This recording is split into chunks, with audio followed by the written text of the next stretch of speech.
The derivation of the Boussinesq equation for soil pressure begins with the definition of the medium as a semi-infinite, elastic, homogeneous, and isotropic mass.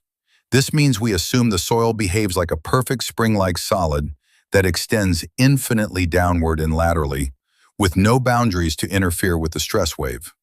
By placing a concentrated point load, new building Q, at the surface origin, we create a starting point for a three-dimensional stress distribution problem that relies on the fundamental principles of the theory of elasticity.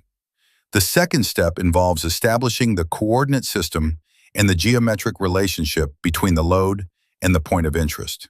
We define a point P at a vertical depth Z, like utility line, and a horizontal radial distance R.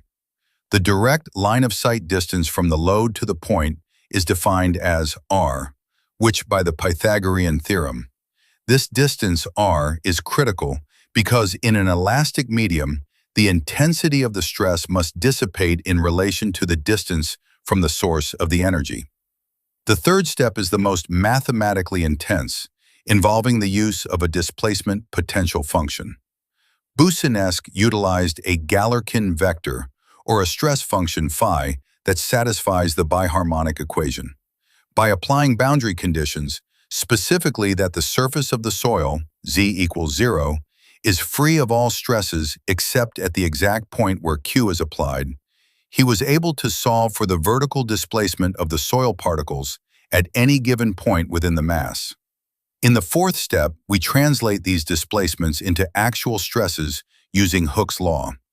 In linear elasticity, the vertical stress sigma z is a function of the vertical strain and the volumetric change of the soil.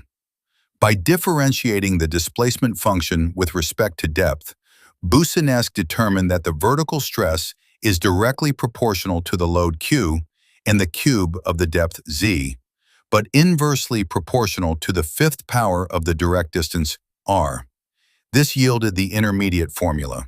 The fifth step is an algebraic transformation to make the formula practical for engineering. By substituting R equals back into the equation, we get the stress in terms of R and Z. To isolate the effect of the depth, we factor Z to the power of 5 out of the denominator.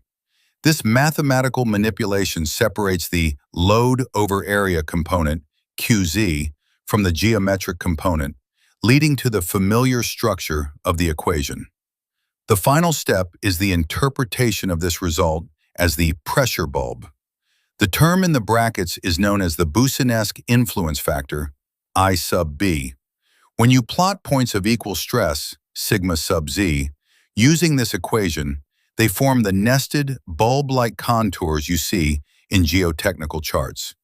This derivation proves that the stress is maximum directly under the load, R equals 0, and dissipates as you move horizontally or deeper, providing engineers with a precise way to ensure that foundations don't overload sensitive soil layers deep underground or damage underground utilities.